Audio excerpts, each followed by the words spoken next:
И сега нека да си припомним един незабравим глас на този, който вече не е между нас. За мен е един от най-добрите хумористи в България и актьор. Това е Георги Парцалев. Аз сега да ви кажа, няма да говоря много. Маничко, така искам просто да ви разкажа една басня, която е много стара, обаче сега е малко изменена. Не, тя не е много изменена. Тя е изменена само малко в началото, към края и в средата.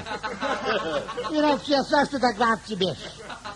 Един гарван, една лисица и едно парченце ляв. Аз ще говоря за животни, вие ще го разбирате за ора. Един гарван как се върчал високо в небесата, по едно време се навежда надолу и вижда едно парченце ляв на земята.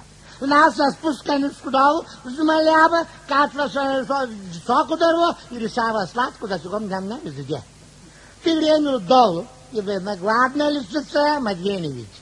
Като видяла гарвана, три са видели. А какъв гарван, какъв е симпатичен и какъв е тлъс. Ако мога да го изям и него и ляба, обо ще стане. Стана работа, дървото е много високо, не мога да стигна.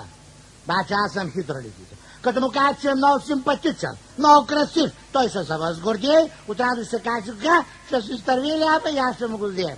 Само, че на лисицата излязла крива сметката, защото гарванът излязъл умен, съвременен гарван. Тя му казала, гарване, като гледам те, ти си много симпатичен, ти си много красив, ти си направо сладур.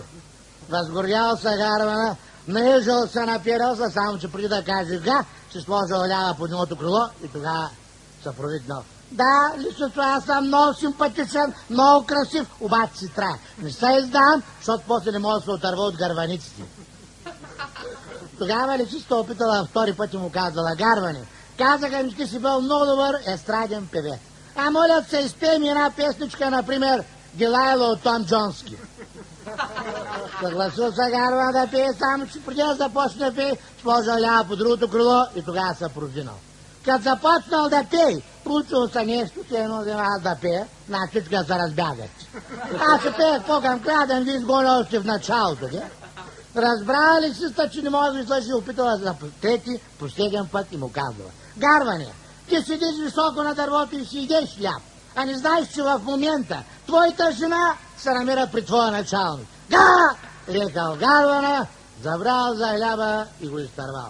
А от тук има една поговорка. Мъже, когато разберете, че жените ви одят вашите началници, ми викайте да си изтървете и ви хляба.